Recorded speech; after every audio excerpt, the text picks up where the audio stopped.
Ya. Oke, ambil susunya doang ya. Oke, nggak apa-apa ya. Makan makanan yang paling disukai. Oke, kita hari ini nanti berapa orang ada yang nggak masuk? Ya, KB itu kecapean habis lomba ya. Setelah kita katanya demam. Kemudian Marsa izin karena ada untuk bertemu papa mama yang sudah lama tidak bertemu.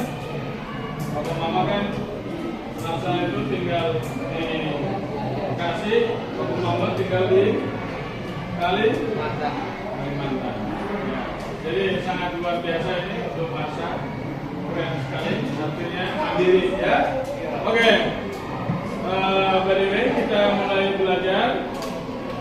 Apakah sudah siap belajar? Sudah siap?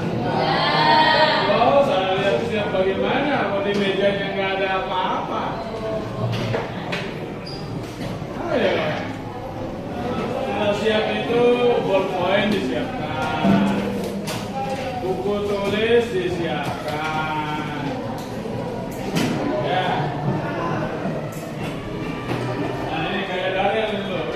Tapi pensil yang disiapin. Nah ini salah. Oke.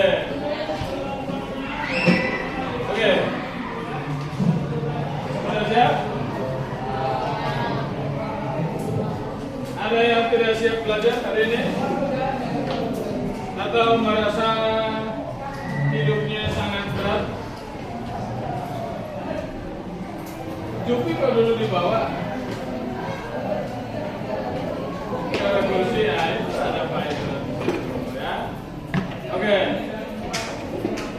Ya, kita hari ini belajar materi baru ya. Kita belajar materi baru, materi oleh kelompok 1 yang sudah kita bersama-sama bagi ya. Dan topiknya adalah apa? Oh, yang lengkap lah. Kelompok 1 yang lengkap apa topiknya? Faktor aktivitas manusia yang mempengaruhi perubahan iklim dan bencana alam, gitu ya. Jadi aktivitas manusia yang mempengaruhi perubahan iklim dan bencana alam. Nah, dari kalimat ini di sana ada berapa unsur penting? Kan kalimatnya aktivitas manusia yang mempengaruhi perubahan iklim dan bencana alam. Ada berapa unsur penting di dalam kalimat itu? Ada berapa? Tidak ada kan? Yang bisa jawab? Ada berapa unsur penting? Rafael bilang 2. Oke, ada lagi? Ada lagi? Unsur penting kalau 2 apa aja Rafael? Aktivitas manusia, bencana alam. Satunya berarti bukan 2 tapi 3 ya. Jadi di sana ada 3 hal penting yang perlu kita pelajari hari ini, gitu ya. Pertama aktivitas manusia, yang kedua perubahan iklim, yang ketiga bencana alam. Nah, aktivitas manusia saya rasa kita semua memahami, ya nggak? Aktivitas ini kita duduk ini sedang melakukan aktivitas. Pak Leo sedang bicara ini aktivitas. Tadi kamu makan IBG aktivitas. Nah, aktivitas kita itu apakah punya pengaruh kepada perubahan iklim? Ya nggak? Nah ini. Terus pengaruh kepada bencana alam. Itu maksudnya ya. Jadi kita punya 3 variabel: aktivitas manusia, perubahan iklim, dan bencana alam. Oke. Ini bukan materi baru. Saya yakin buat kelas 9 ini bukan materi baru. Ini materi yang sebenarnya ya kalau dibilang diulang lagi terus ditambahin dikit-dikit ya. Masih ingat kan? Nah, untuk mengetes kamu punya kemampuan daya ingat tentang materi yang kita bilang ini bukan materi baru, siapkan bolpen, siapkan buku IPS catatan, ya. Ini gimana? Oke. Ya, sebelum tes awal untuk materi kita yang baru, Paleo akan menampilkan video pendek. Video pendek ini sebagai pengingat aja, ya, pengingat.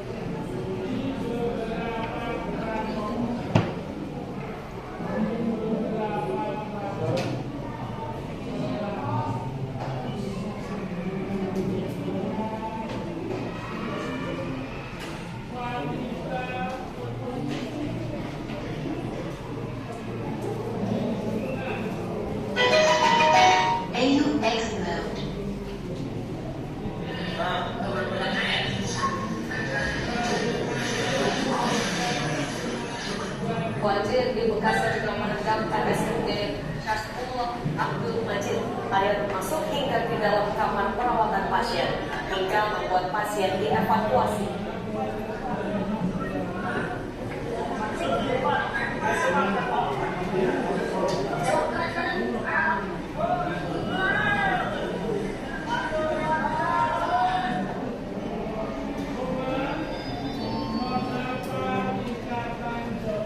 Sejumlah wilayah di Kota Bekasi masih terendam banjir hingga Selasa siang. Salah satunya di Jalan Raya Pekayon, depan Pakuwon Mall Bekasi. Dari video amatir warga, tampak banjir merendam jalan di Simpang Pekayon, Bekasi Barat, tepatnya di depan Pakuwon Mall Bekasi. Akibatnya, kendaraan tertahan dan terjebak di tengah banjir, hingga mengakibatkan kemacetan panjang.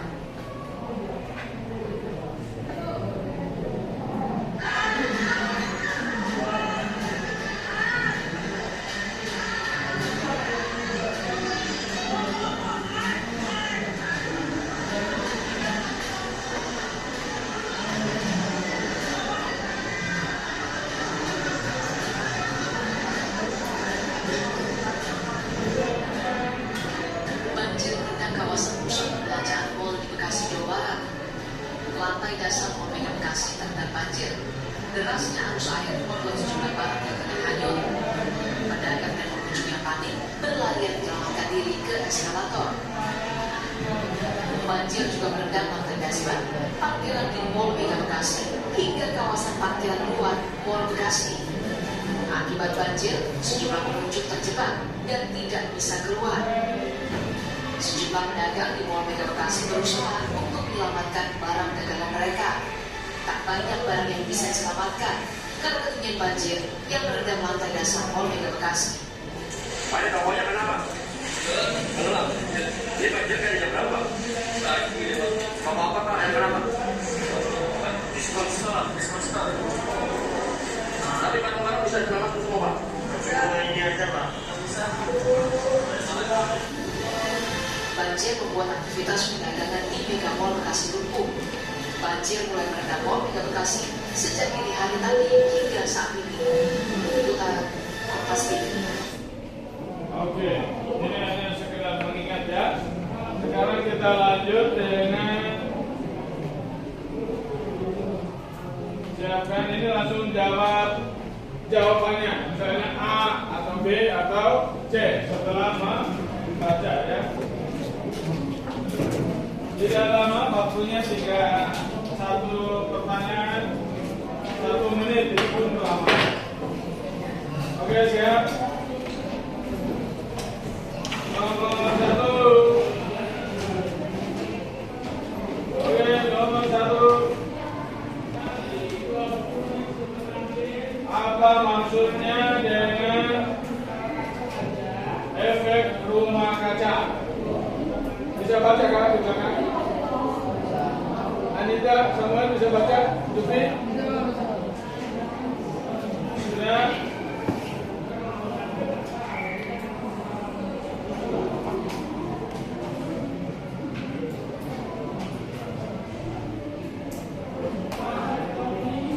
Oke. 1, 2, 3, 4, 5. Sudah? Oke. Nomor 2. Nomor 2. Hitung sampai 5. Ya, gas yang paling banyak menyebabkan pemanasan global adalah. Sudah? 1, 2, 3, 4, 5. Kan nggak pakai alasan, nggak pakai lama. Nomor 3.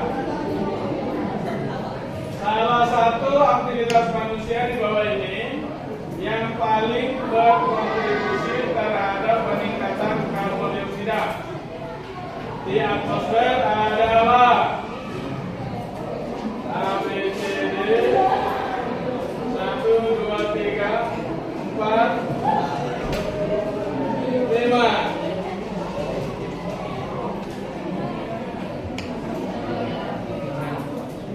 Udah belum? Udah nih? Udah? Oke. Nomor 4. Nomor 4.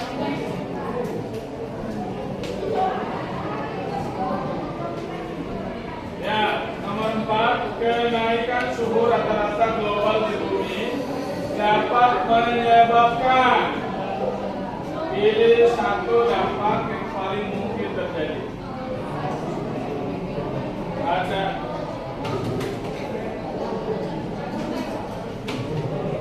1, 2, 3, 4, 5. Nomor 5. Bencana alam yang sering terjadi di wilayah Indonesia dan terkait erat dengan perubahan iklim.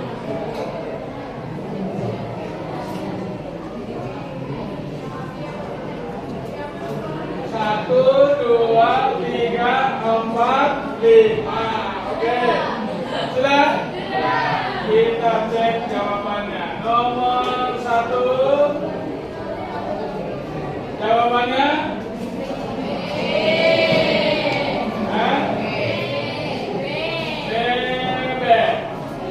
B2. Enak. Ya. Nomor 2. Nomor 2. Cantik. Oke, nomor 1 yang benar angkat tangan. Nomor 1 yang benar angkat tangan. Nomor 1. Oh, ada yang salah ya? Ada 2 orang yang salah. Oke. Nomor 1. Nomor 2. Nomor 2 jawabannya cantik. Angkat tangan yang benar. Nomor 2. Oke. Nomor 3. Nomor 3. Cantik. Angkat tangan yang benar. Oh, ada yang salah. Oke. Nomor 4. B jawabannya. Yang benar angkat tangan. Yang benar. Oh, ada yang salah ya. Oke, nomor 5. Ya, cantik. Yang benar angkat tangan. Oke, terima kasih. Tepuk tangan buat kita semuanya. Ya, sini kita sudah ikutin tes tambahan sebagai tes pengetahuan saya yang sudah pernah belajar, tapi mayoritas saya lihat tadi 95% itu bisa menjawab pertanyaan sederhana gitu ya. Biasanya kan pilihan ganda ada alasannya gitu ya, tapi tidak ada alasan pun masih benar juga ya. Oke, nah tadi kita sudah lihat sekilas tentang video bencana banjir di Bekasi ya. Ini sebuah bencana, mungkin buat ada yang merasa bahwa lihat bencana banjir ini ketawa gitu ya. Tapi buat kita yang sedang belajar harus dianggap sangat serius ya. Kenapa? Banjir ini suatu bencana, dan bencana ini pasti berkaitan dengan aktivitas manusia dan juga perubahan iklim gitu ya. Nah, itu hanya sekilas. Siapa yang rumahnya terkena banjir? Yang tahun ini kapan nih peristiwa banjir tadi itu? Tahun ini. Belum 5 tahun, belum setahun. Baru beberapa bulan. Kamu tahu bulan berapa itu? Ada yang tahu bulan berapa? Maret. Bulan Maret tahun 2025. Siapa yang rumahnya terdampak banjir tahun bulan Maret? Ada? Nah, jadi di antara kita mungkin banyak ya, apalagi yang tinggal di daerah yang rawan banjir ya. Oke, itu hanya sebagai pengantar. Mari kita belajar lebih lanjut. Kita silakan masuk ke dalam kelompok masing-masing yang sudah dipilih oleh pengurus kelas. Silakan kelompok 2 di sini, kelompok 3, kelompok 4, kelompok 5, kelompok 6. Oke, kelompok 1 di depan.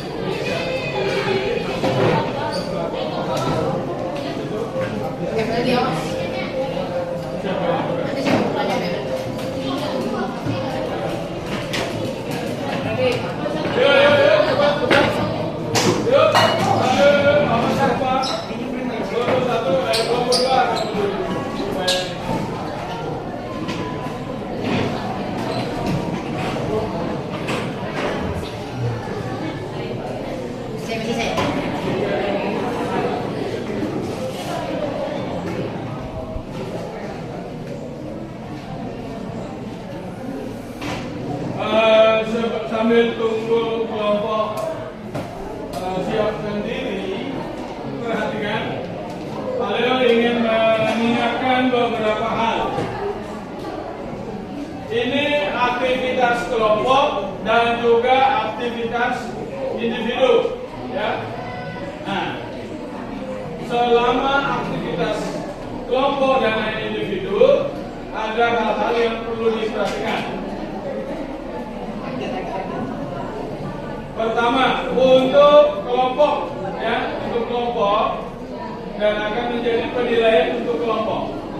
Yang pertama, di dalam kelompok perlu ada pembagian tugas dan peran, gitu ya. Yang kedua, apakah kelompok fokus pada materi yang ditugaskan? Yang ketiga, apakah kelompok memanfaatkan sumber-sumber belajar? Ya. Yang keempat, apakah dalam kelompok ada diskusi? Nah, ini bukan hanya kelompok yang tampil, tapi kelompok yang ikut diskusi ini apakah nanti ketika mendengar pemaparan mereka apakah ada diskusi? Tidak. Itu juga. Sedangkan untuk tugas individu, penilaian individu ya, perhatikan untuk selama diskusi ini, perhatikan sungguh-sungguh akan diberi nilai. Pertama, kemampuan menyampaikan pendapat atau pertanyaan. Itu penilaian yang pertama. Terus yang kedua, kemampuan menyampaikan data atau fakta tentang materi yang didiskusikan. Gitu ya. Dan yang ketiga, sikap selama diskusi dari awal sampai akhir. Akhirnya semua sikap itu dinilai. Posisi dudukmu dinilai. Karena ketika kita belajar tentu berbeda sikapnya kalau kita sedang tidur atau sedang kita santai-santai. Sikap itu menentukan kita siap belajar atau tidak. Gitu ya, tolong diperhatikan sungguh-sungguh. Oke, itu aja dari Pak Leo. Apakah kelompok sudah siap? Kawan? Oke, oke. Silakan waktu sebenarnya mana kelompok?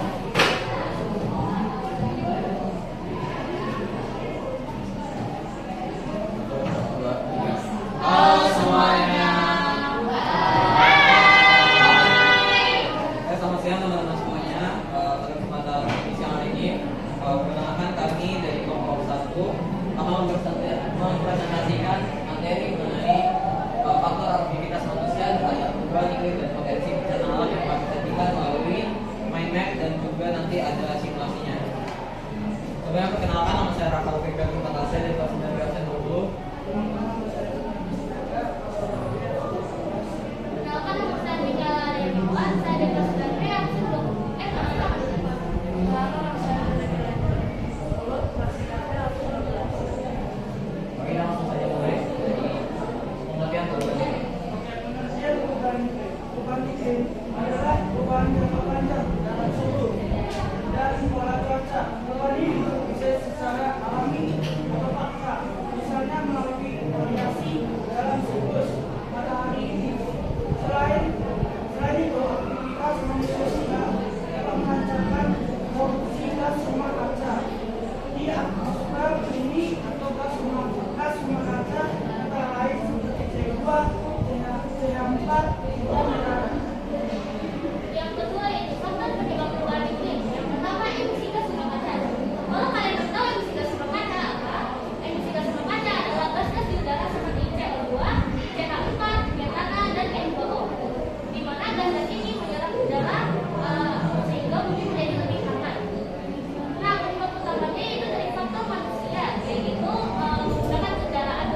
menampung air.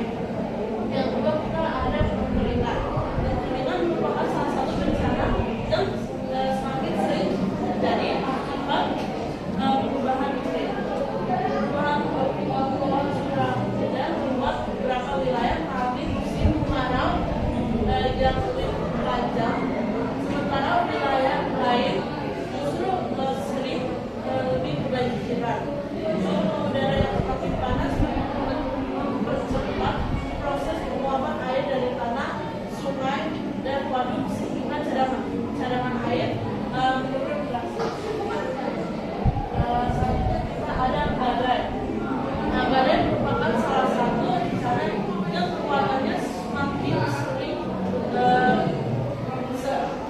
seiring perubahan iklim. Suhu permukaan laut semakin hangat akibat pemanasan global menjadi sumber energi utama bagi pembentukan badai atau siklon tropis. Ketika suhu naik 26,5 Celcius, penguapan air meningkat membentuk awan badai besar yang berputar cepat. Yang terakhir kita ada tanah longsor. Tanah longsor menyebabkan curah hujan ekstrim semakin sering dan intens. Saat hujan turun dalam waktu yang lama, air meresap dalam tanah dan membuatnya jatuh air. Kondisi ini mengurangi kekuatan tanah untuk menahan beban dan masnya, seperti pohon-pohon hilang akibat perubahan, terutama di daerah yang curam. Jika vegetasi menggunakan tanah seperti pohon-pohon hilang akibat penebangan hutan atau kebakaran, risiko tanah longsor semakin besar. Oke teman-teman semuanya, sekarang kita masuk ke dalam dampak aktivitas manusia terhadap frekuensi dan intensitas bencana alam. Artinya kita membahas dampak aktivitas manusia terhadap seberapa sering dan seberapa parah perubahan iklim dapat menyebabkan bencana alam. Nah, tentunya seperti yang kita tahu saat ini kita hidup di daerah yang penuh dengan profesi berbahaya dan juga mesin-mesin makin membadai, sehingga teknologi yang kita gunakan juga semakin berkembang dari masa ke masa. Akan tetapi kita tidak menyadari bahwa kesediaan teknologi yang kita miliki juga sebenarnya berdampak kepada masalah tentang perubahan iklim, di mana salah satunya yang pertama itu adalah pembakaran bahan bakar fosil, di mana pembakaran bahan bakar fosil. Oh ya, sebelumnya kalian ada yang tahu bahan bakar fosil itu apa? Nah, pengetahuan. Nah, jadi bahan bakar fosil itu adalah bahan bakar yang diambil dari sisa-sisa tumbuhan ataupun sisa tumbuhan ataupun hewan yang hidup jutaan tahun lalu dan akhirnya terendam di dalam tanah dan mengalami yang namanya itu adalah proses penyerapan secara alami lah pokoknya, yang disebut sebagai anaerobik. Anaerobik selama jutaan tahun dan mengalami tekanan tinggi serta suhu yang berubah-ubah dan akhirnya nantinya berubah menjadi batu bara, minyak bumi dan juga gas alam yang lainnya. Nah, kemudian apa hubungannya pembakaran bahan bakar fosil dengan penambahan emisi gas rumah kaca? Nah, tentunya sebenarnya pembakaran bahan bakar fosil ini sudah melekat dalam kehidupan kita sebagai manusia untuk menjalani kehidupan sehari-hari, karena pembakaran bahan bakar fosil kita gunakan untuk membangkit listrik pada zaman sekarang sudah berbagai macam, tetapi masih ada salah satu yang masih belum ramah lingkungan, yaitu adalah membangkit listrik tenaga batubara, dari mana itu melalui proses pembakaran yang menyebabkan banyak gas rumah kaca yang dapat keluar dan juga terendam di atmosfer bumi. Nah, kemudian tidak hanya itu, pembakaran bahan bakar fosil juga berkaitan seperti bensin yang kita gunakan untuk transportasi. kendaraan pastinya menggunakan bensin untuk transportasi. Tanpa bensin kita tidak dapat bertransportasi. Nah, akan tetapi saking banyaknya kendaraan yang ada di muka bumi ini, pastinya jika penggunaan transportasi terlalu berlebihan, pastinya akan menambah emisi gas rumah kaca akibat polusi yang ditimbulkan dari kendaraan tersebut. Nah, akan tetapi bagaimana cara kita menghadapi masalah ini atau solusi dari masalah ini? Yang pertama, kita bisa membangkitkan ataupun mengembangkan pembangkit listrik tenaga yang menggunakan energi terbarukan. Contohnya seperti air, angin, ataupun tenaga surya yang dapat mengurangi produksi polutan meskipun pemanfaatannya sekarang ini masih dalam tahap perkembangan. Salah satunya kita menggunakan pembangkit listrik tenaga energi terbarukan ini. Yang kedua adalah kita dapat menggalakkan transportasi umum seperti bersepeda ataupun menggunakan kendaraan umum. Hal ini bertujuan supaya kendaraan pribadi juga tidak menyebabkan banyaknya polutan yang ditimbulkan. Yang ketiga adalah kita meningkatkan kesadaran diri dari diri kita sendiri untuk mencoba menghemat listrik dan juga mengatur penggunaan plastik, karena kita juga tahu bahwa plastik juga melalui proses pembakaran bahan bakar fosil. Nah, lalu kan di masa sekarang sudah banyak transportasi elektrik ya. Kalau ada pertanyaan mungkin, kenapa kita tidak langsung aja berpindah pada transportasi elektrik saja? Bukankah akan membantu kita mengurangi emisi gas rumah kaca? Nah, pernyataan tersebut sebenarnya memang benar, akan tetapi dalam prakteknya tidak semudah itu. Apabila kita khususnya di Indonesia langsung beralih ke kendaraan listrik misalnya secara waktu yang singkat, pastinya ada beberapa hal yang harus kita perhitungkan. Yang pertama, untuk biaya kendaraan elektrik membutuhkan biaya yang cukup mahal.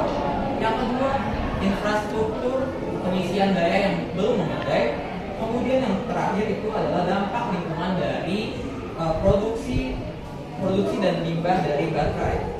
Apalagi jika pembangkit listriknya masih menggunakan pembangkit listrik berbahan bakar fosil seperti batubara tadi. Nah, tidak hanya itu. Yang kedua adalah deforestasi. Seperti yang sudah dijelaskan sebelumnya, deforestasi merupakan penebangan hutan tanpa penanaman kembali. Nah, penebangan hutan ini masih menjadi masalah utama karena secara logika kita perlu ketahui bahwa penduduk di bumi semakin banyak sehingga membutuhkan banyak lahan untuk membangun pemukiman ataupun infrastruktur yang membutuhkan lahan baru. Akan tetapi akibatnya banyak hutan-hutan yang ditebang sembarangan. Padahal hutan-hutan tersebut menjadi habitat bagi banyak spesies dan juga mengatur ekonomi secara alami, ekologi secara alami. Nah, ditambah lagi apabila kita tidak melakukan sistem tebang pilih, pastinya akan menyebabkan banyaknya emisi karbon yang keluar. Karena kita perlu ketahui bahwa pohon itu kan menyerap karbon. Nah, apabila kita tebang secara asal aja pasti ya karbonnya balik lagi ke atmosfer. Nah, jadinya pembangunan lahan ini atau pengembangan lahan ini menjadi masalah yang sulit. Apalagi banyak adanya pohon, jadinya banyak karbon yang tidak bisa terserap. Nah, kemudian dampak yang ditimbulkan dari deforestasi ini merujuk pada bencana alam seperti dampak terjadi tanah longsor dan juga banjir. Kenapa bisa terjadi tanah longsor? Karena tidak ada akar pohon yang menahan tanah. Serta kalau banjir itu dikarenakan tidak ada akar yang menyerap air hujan. Nah, lalu solusinya apa agar dampak deforestasi tidak semakin luas? Yang pertama adalah rehabilitasi, yaitu melakukan penanaman kembali. Yang kedua adalah pemerintah dapat menegakkan hukum bagi pengembangan liar untuk penggunaan lahan baru. Yang ketiga adalah yang dapat mengkonsumsi produk dengan sertifikat. Nah, kita juga perlu ketahui bahwa sebenarnya gas rumah kaca ini kita tidak bisa pertimbangkan seperti hilangkan semuanya karena juga berperan penting untuk menjaga suhu bumi. Nah, salah satunya untuk menyeimbangkan gas rumah kaca dengan aktivitas manusia yaitu adalah disebut tadi harus banyak pohon yang ditanam, karena tanpa daya pohon tidak ada karbon yang bergerak. Namun akan tetapi masih banyak prakteknya di mana lahan-lahan ditebang untuk pembangunan misalnya perkebunan sawit ataupun pertambangan batu bara yang memang sebenarnya itu menjadi sumber pendapatan bagi negara.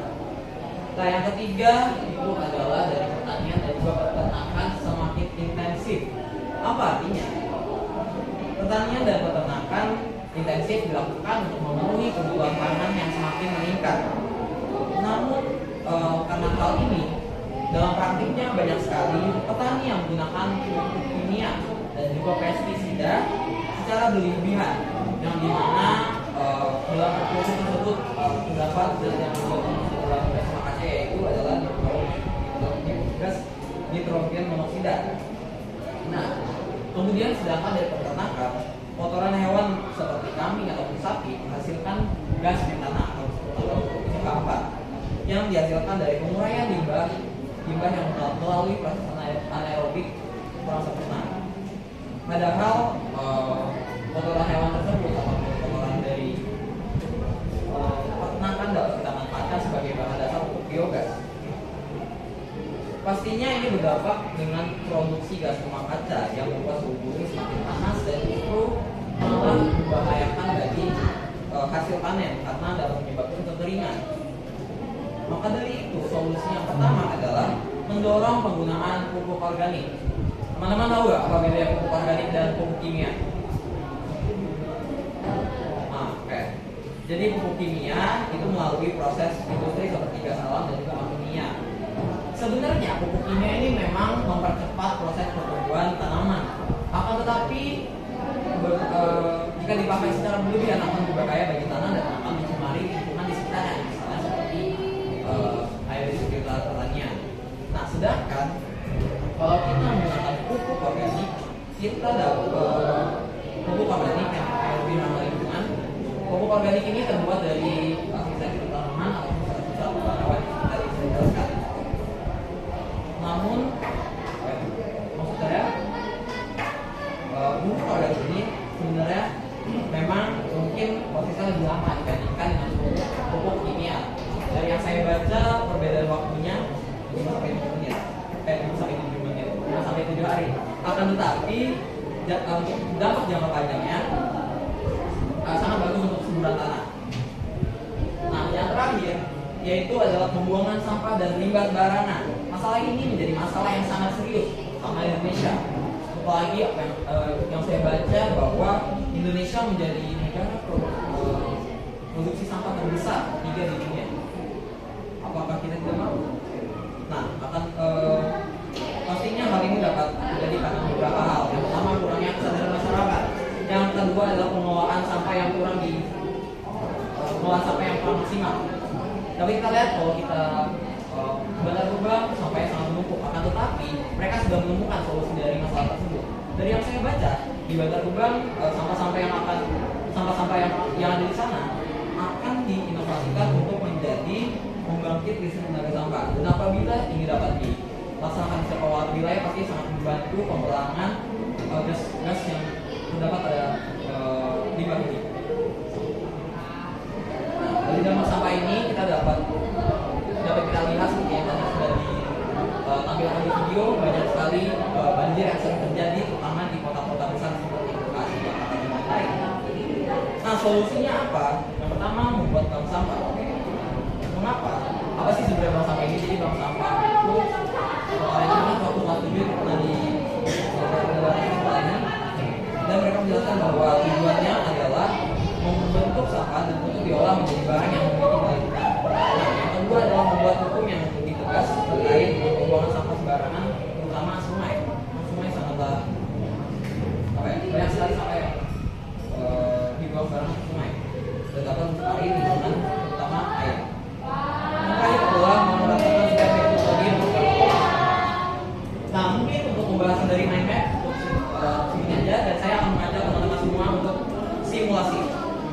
Nah, kita akan melihat simulasi untuk perubahan iklim. Di sini saya mempunyai 2 botol. 2 botol ini kita anggap sebagai bumi, ya, sebagai bumi. Dan di sini ada air panas.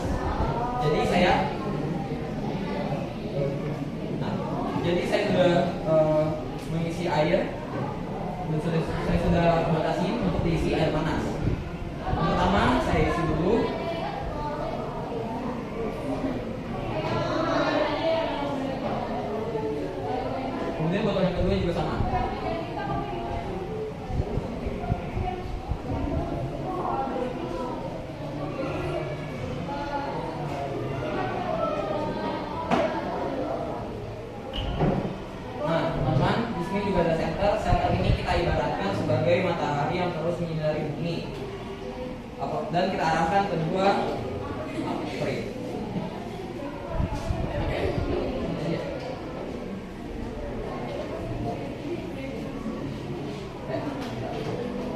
Nah, di sini kita memiliki termometer untuk mengukur suhunya.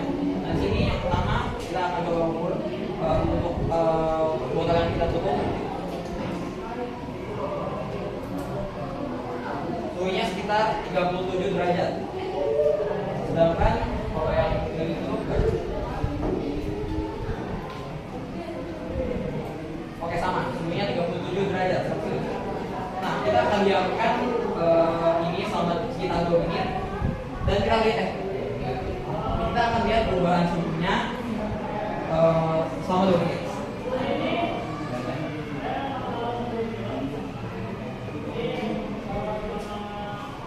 Nah, apa sih maksudnya mengapa harus pakai tutup yang satu yang enggak? Nah, jadi ini diibaratkan ini yang penuh dengan gas rumah kaca di atmosfer, sehingga jika matahari menyinari terus kan sinarnya masuk ke sini, karena banyaknya gas rumah kaca yang ada di atas ini, jadinya tidak bisa keluar, jadi terkumpul dan suhu bumi semakin panas. Sedangkan ini kondisi saat bumi tidak memiliki kadar gas rumah kaca yang sedikit.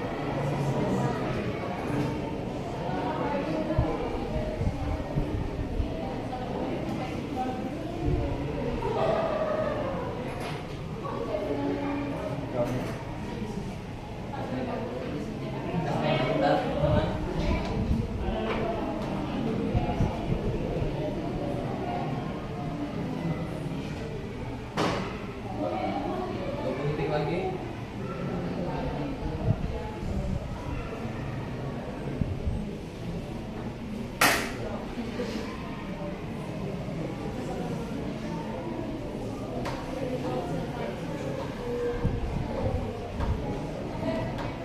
Oke, sudah 2 menit dan kita cek.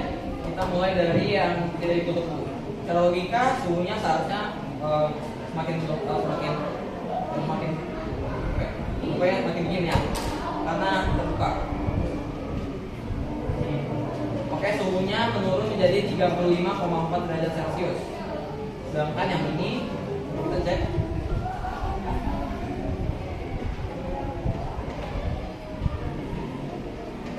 Nah, yang ini 38,1 derajat Celcius. Hal ini membuktikan bahwa memang seperti inilah kejadian perubahan iklim, yang dimana situasi di mana gas rumah kaca terlalu menumpuk sehingga sinar matahari terkumpul dan pada bumi makin panas. Dan itu tadi yang dari 37 derajat Celcius menjadi 38 derajat Celcius. Sedangkan yang ini cepat menurun. Oke, mungkin sampai saat ini apakah ada yang mau ditanyakan? Oke, kita tepuk tangan dulu untuk kelompok 1. Tepukan.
Terima kasih Asira, pertanyaan yang sangat bagus. Tadi yang ditanya adalah solusi untuk penggunaan bensin kan. Apalagi juga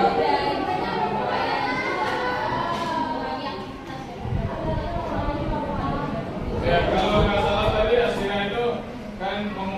tapi solusinya elektrik ya. Tapi menurut Sira tadi elektrik juga tidak memberikan solusi sebenarnya. Itu maksudnya. Nah, terus pertanyaannya yang terbaik atau bagaimana? Oh, apa yang bisa dilakukan? Ya, silakan. Terima kasih. Jadi untuk apa yang harus kita lakukan sebagai masyarakat, yang pertama kita memperbanyak kendaraan umum. Kendaraan umum dan tetapi kendaraan umum ini biasanya kan sekarang kita lihat ya, yang lebih utama dan juga listrik. Dan mungkin supaya pemerintah bisa mengembangkan energi listrik.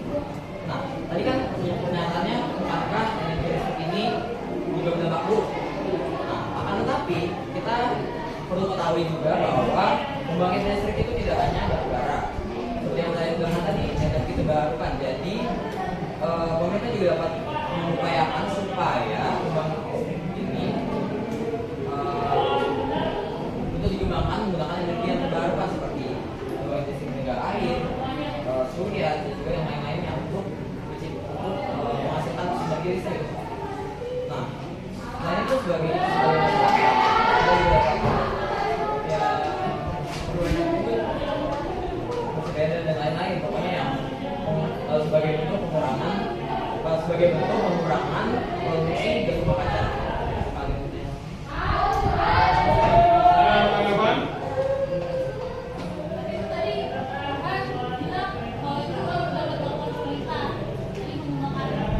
Energi listrik ya pasti.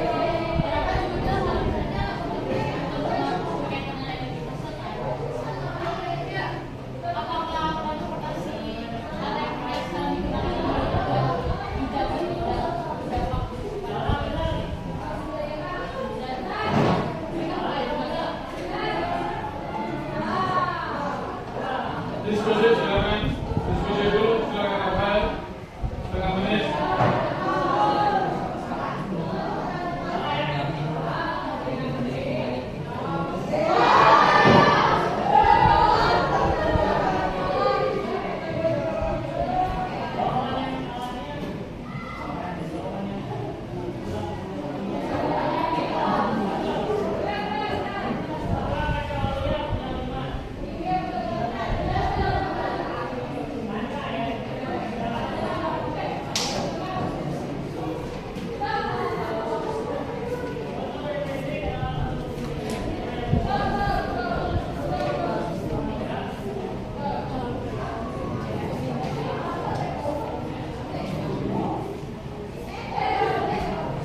Ya, di dalam kelompoknya silakan diskusi untuk memberikan pertanyaan ya.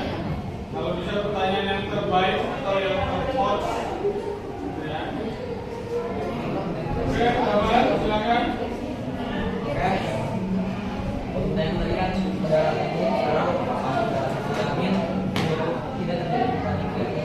Menurut tadi kami diskusi ya, itu merupakan salah satu upaya supaya tidak menambahkan emisi gas rumah kaca yang sangat efektif karena penggunaan bensin dan juga penggunaan bensin itu juga efektif. Namun untuk yang tadi saya tanyakan terkait dengan kendaraan elektrik yang sekarang menggunakan metode apa untuk menghasilkan listrik?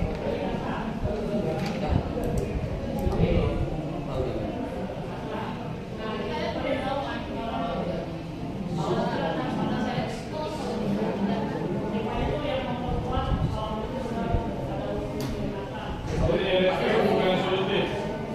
Solutif. Kenapa transportasi listrik itu solutif dan bisa mengurangi beban listrik, tapi penggunaan listrik itu harusnya dikurangi.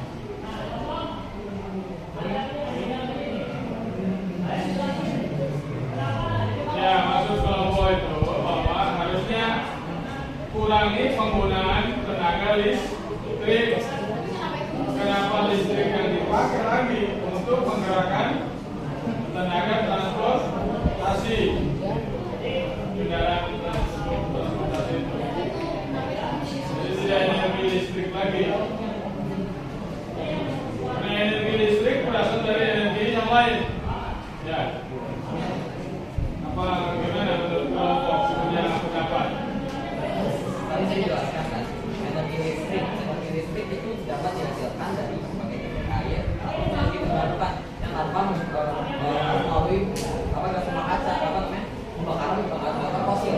Sedangkan yang kita harus hemat adalah sekarang kan energi listrik masih banyak yang menggunakan pembakaran bahan bakar fosil berbara, sehingga kalau nantinya pembangkit listrik ini dapat dikembangkan yang baik, ya listrik kita untuk menggunakan listriknya tidak perlu takut lagi. Yang harus kita fokuskan sekarang adalah perkembangan untuk membangkit listrik tenaga terbarukan. Mengurangi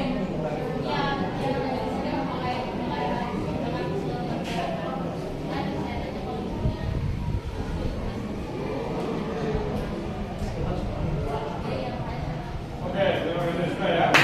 Berikut Samuel apa Charlotte? Oh, Charlotte, silakan. Ya, yang kencang suaranya.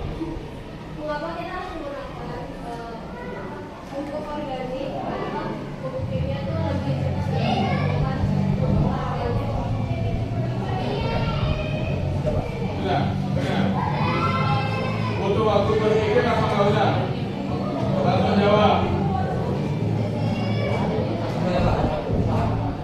Nah, oke, seperti yang tadi sudah dijelaskan, pupuk organik tadi kan saya jelaskan ada pupuk organik dan juga pupuk kimia. Mengapa pupuk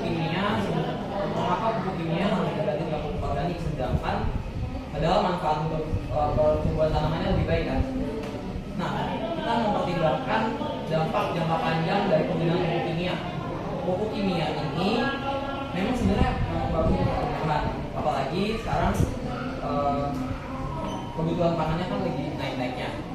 Namun untuk dampak jangka panjang, untuk pupuk kimia ini dapat merusak struktur tanah dan juga kesuburan tanah, yang justru nantinya akan mencemari air tanah dan permukaan sehingga menimbulkan risiko penyakit bagi manusia. Sedangkan untuk pupuk organik kan terbuat dari sisa-sisa tanaman atau sisa-sisa hewan yang justru lebih ramah lingkungan dan dapat memperbaiki struktur tanah dan juga sifat fisik kimia jangka panjang. Meskipun pertumbuhannya jadi lambat, ya pertumbuhannya jadi lambat, ini merupakan upaya untuk kita mengurangi bahan bakar fosil dan juga bahan bakar fosil dan kita beralih ke yang sumber penguraiannya alami. Jadi untuk jangka panjang, apalagi melakukan perubahan iklim, kita kan nggak tahu kejadiannya kapan kan. Jadi kita harus beralih ke.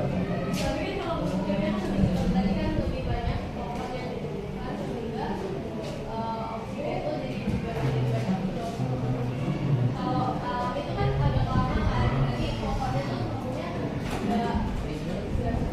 Tapi kalau selisihnya untuk pupuk organik cuma berbeda beberapa hari. Kalau dari yang saya baca ya. Oke, ya. Berikut, Freddy, ada Dinda dan Freddy dulu, baru Dinda, silakan. Jadi sini saya punya 4 pertanyaan. Yang pertama, bagaimana gas rumah kaca yang tadi banyak seperti CO2, CH4 dan metana dapat membuat bumi mengalami perubahan iklim. Yang kedua, tolong jelaskan secara kompleks atau detail bagaimana gas rumah kaca bisa tercipta. Ketiga adalah bagaimana siklus matahari dapat mempengaruhi gas rumah kaca. Dan pertanyaan keempat adalah apa yang terjadi jika gas rumah kaca tidak melibatkan siklus matahari. Boleh dong pertanyaan kedua, tiga sama empat.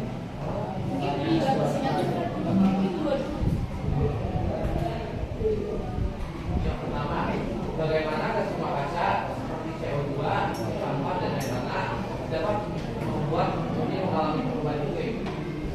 Dan apa yang terjadi jika gas rumah kaca tidak melibatkan siklus matahari? Apa yang terjadi jika gas rumah kaca tidak melibatkan siklus matahari? Gas rumah kaca tidak melibatkan siklus matahari.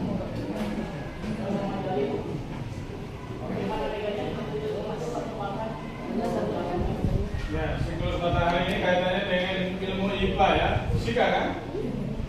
Udah dapat belum? Udah? Oke, silakan.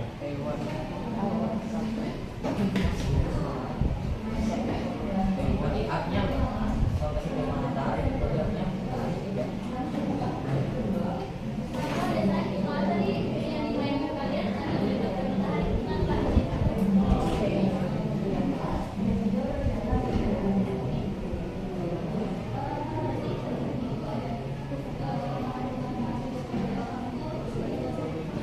Ya, oke, silakan diskusi. Silakan butuh waktu 1 menit. Bisa dibagi-bagi rataan tanya jawabnya.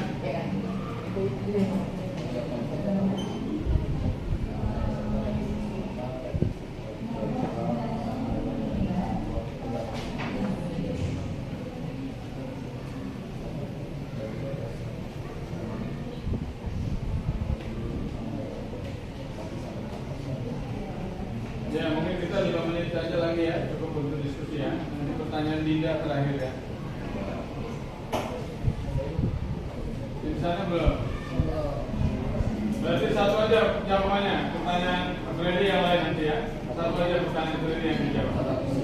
Supaya setiap kelompok ada giliran jawab pertanyaan.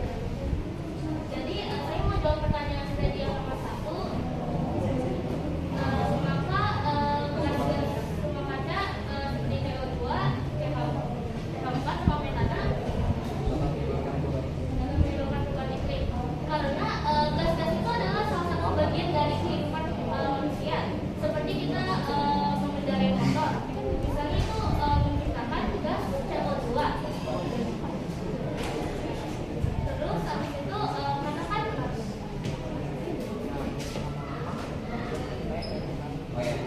Pokoknya sebenarnya kan gas-gas ini kita butuhkan kan. Sebenarnya gas-gas ini kan tujuannya kan untuk membuat suhu bumi stabil supaya nyaman untuk ditinggali manusia. Namun karena tambahnya aktivitas manusia seperti yang tadi transportasi dan lain-lain membuat polutan ataupun CO2-nya jadi naik lagi atmosfer. Jadinya semakin banyaknya tadi seperti yang tadi diibaratkan, kalau makin banyak gas rumah kacanya kan makin menumpuk, jadinya suhu bumi makin panas dan salah satu penyebab perubahan. Oke, berikut tidak. Saya Dinda dari kelompok 6. Izin bertanya, bagaimana proses konkret terjadinya perubahan iklim mulai dari sumber gas-gas hingga dampak negatif bagi bumi? Coba yang keras tidak suaranya. Bagaimana proses konkret terjadinya perubahan iklim mulai dari sumber gas-gas hingga dampak negatif bagi bumi? Ya, silakan. Jawab ya. Oke, tadi kan apa tahapan menjadi perubahan iklim ya? Oh, prosesnya. Nah, seperti yang tadi sudah saya jelaskan, prosesnya dikarenakan mulai saat kita sudah mau beralih ke penggunaan teknologi ataupun mesin yang dimulai pada era revolusi 1800-an di Inggris. Nah, pada saat itu kan mulai banyak aktivitas manusia berubah ke mesin dan juga bahan bakar fosil yang makin meningkat karena pertumbuhan akan transportasi ataupun sebagai pembangunan listrik. Nah, namun akan dari aktivitas tersebut seperti yang kita tahu bahwa bahan fosil itu menghasilkan salah satu gas rumah kaca yaitu CO2. Nah, CO2 ini nantinya menjadi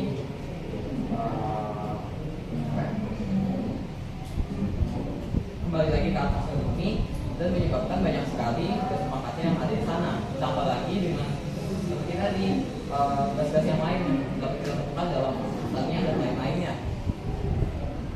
Sehingga nantinya kalau yang makin banyak seperti yang tadi saya jelaskan, gas rumah kaca sudah menumpuk dan tidak ada lagi kalau gas rumah kaca membuat suhu bumi meningkat dan menimbulkan banyak sekali bencana-bencana yang dapat kita alami yang justru merugikan bagi manusia seperti kekeringan, permukaan laut yang naik dan lain-lain. Nah, untuk dampak nyatanya apa sih sekarang? Kalau dari yang saya baca itu sekarang bumi itu 1,1 derajat Celcius lebih hangat dibandingkan akhir tahun 1800-an yang menjadikan rekor tertinggi dalam sejarah modern. Sehingga dapat disebutkan bahwa ya memang bumi sekarang panas dan juga karena aktivitas manusia yang masih berlangsung tidak sehat. Jadi seperti itu. Oke, berikut pertanyaan terakhir dari kelompok. Kan seperti yang bilang di situ dan juga hasilnya juga bilang bahwa kendaraan yang menggunakan tenaga listrik dan juga bensin kan masih ditambah dulu. Nah, saya juga dengar kalau ada perusahaan yang membuat kendaraan dengan tenaga hidrogen, apakah itu ada dampak buruk? Oke, tidak apa-apa kalau nggak bisa jawab soalnya ini masih belum terlalu benar.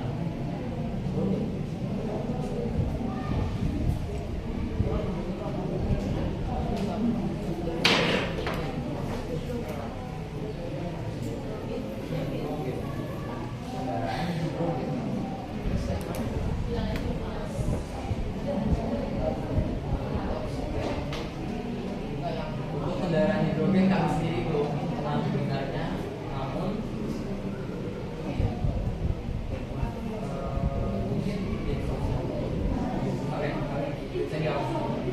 Belum bisa jawab. Tadi apa? Kendaraan tenaga hidrogen itu air ya. Iya, air. Ya, kalau pakai tenaga air dan apa dia punya asap apa enggak? Itu masalahnya ya. Kalau punya asap, asapnya ini yang mengubah wujudnya menjadi CO2 apa bukan? Ya kan? Dan yang problemnya kan di situ pengeluarannya. Kalau kita bilang tadi tenaga kendaraan listrik ya, listrik itu kan sekarang sudah mulai perusahaan besar produksi dan memang dia tidak menimbulkan asap yang seperti asap tenaga fosil. Dia juga tidak menghasilkan asap yang seperti itu. Jadi memang makanya dibilang ramah terhadap lingkungan gitu. Karena yang dampaknya itu kan asapnya itu. Gitu. Asap dari tenaga yang keluar dari knalpotnya yang keluar itu yang buat lingkungan itu, buat bumi kita ini. Jadi dikatakan aman ya di situ. Oke, saya rasa waktu untuk presentasi sudah selesai. Kita beri aplaus untuk kelompok 1. Ya. Oke, kita lanjut yang berikut. Ice breaking. Silakan siapa yang bikin? Nomor 2. Ya, paling lama 3 menit bisa. Oke, bisa. Nah. Kita video. Ya. Silahkan. Lu apa?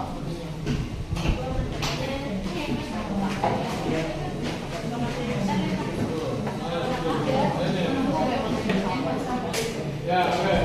Banyak banyak.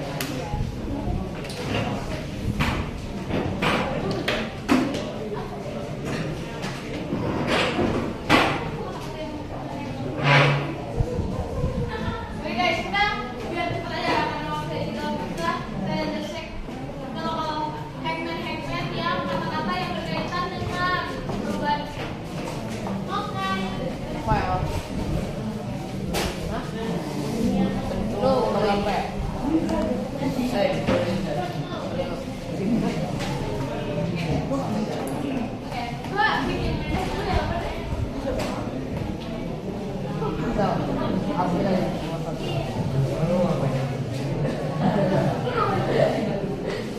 Kecil banget. Ya, gambar yang kedua. Oke. Oke. Oke.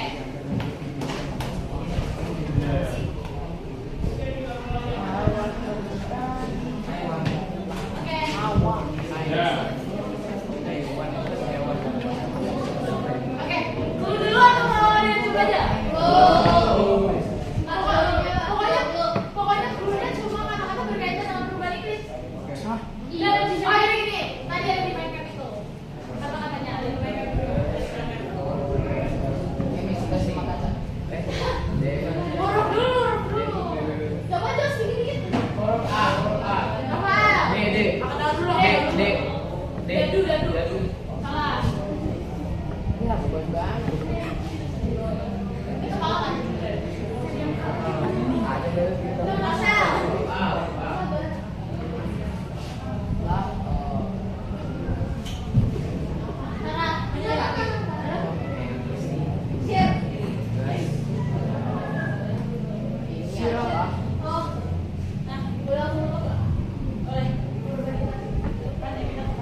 kasih pada kelompok teman-teman semuanya. Perhatikan,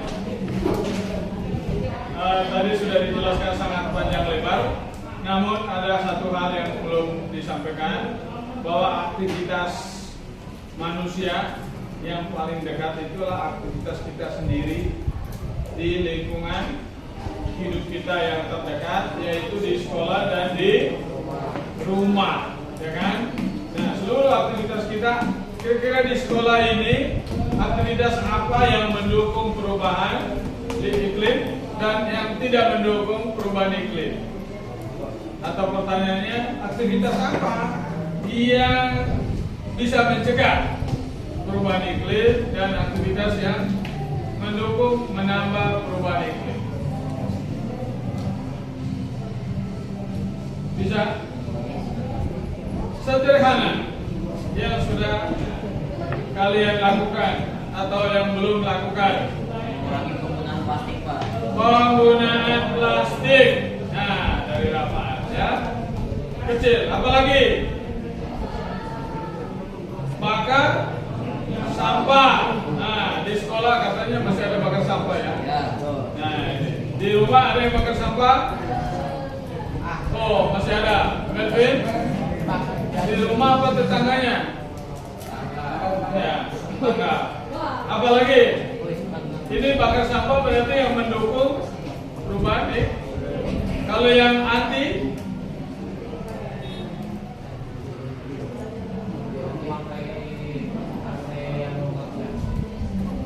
pemakaian AC ya. Nah, itu juga sekarang lagi tren juga ya, AC ya. Tidak terlalu banyak itu supaya tidak berefek kepada perubahan iklim ya. Oke, apalagi? Kamu bawa makanan dari rumah itu salah satu hal yang sangat penting dalam mendukung atau usaha kita mencegah perubahan. Terus tumbler air minum. Ya, tumbler. Siapa yang kelas 9B yang belum punya tumbler air? Nah, kalau nggak punya bisa dipinjamkan dari teman bawa. Yang belum, Melvin.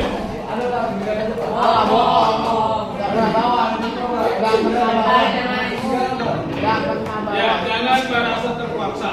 Ya, jangan merasa terpaksa.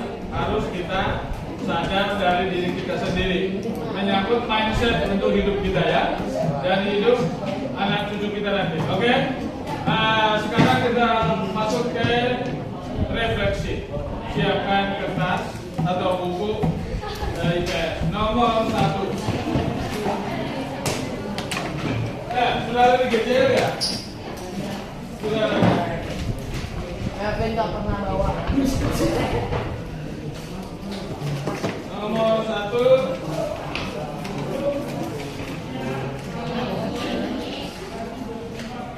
Nggak pernah bawa.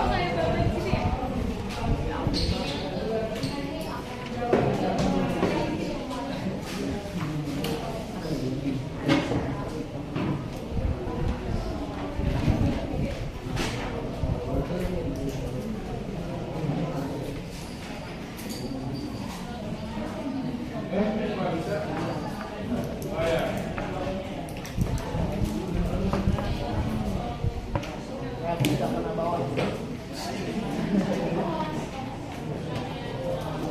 Ya, pertanyaan nomor 1. Ini jawabnya gampang ya. Iya atau tidak, atau belum yakin. Gak usah tulis pernyataannya, langsung tulis jawabannya. Berapa? Baca sendiri bisa kan? Kelihatan Pak. Oh, nggak kelihatan. Itu pakai Zoom in. baca stop. Bisa. Oke. Nah, nomor 2.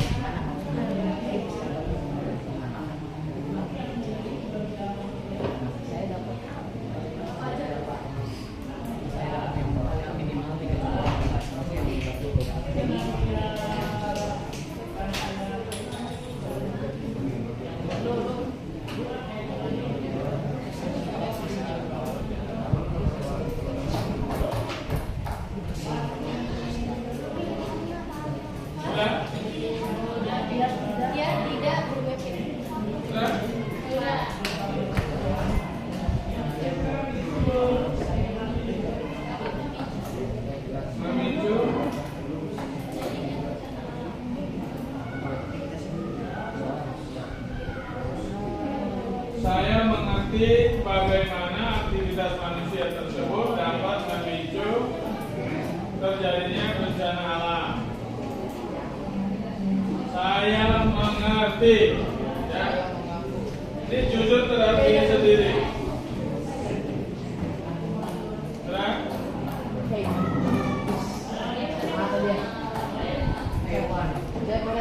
Sudah?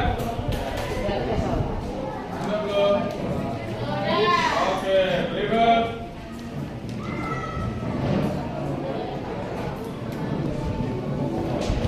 Saya mengetahui peran individu terhadap diri saya, termasuk diri saya, dalam upaya mitigasi atau pencegahan dan kondisi atau penyesuaian diri terhadap dampak perubahan iklim.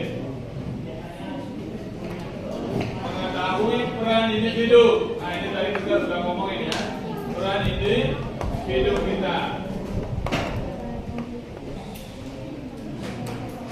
Sudah? Nomor terakhir.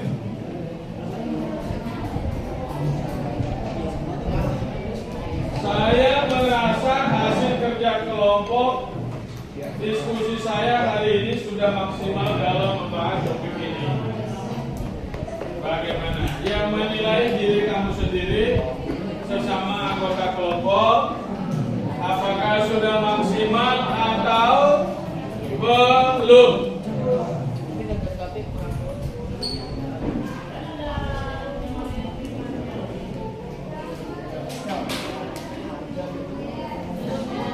Ya, sudah, ya.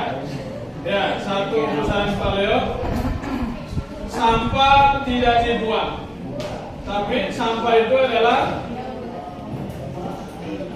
ditaruh di tempatnya dan didaur ulang. Jadi sampah tidak dibuang, gitu. Oke?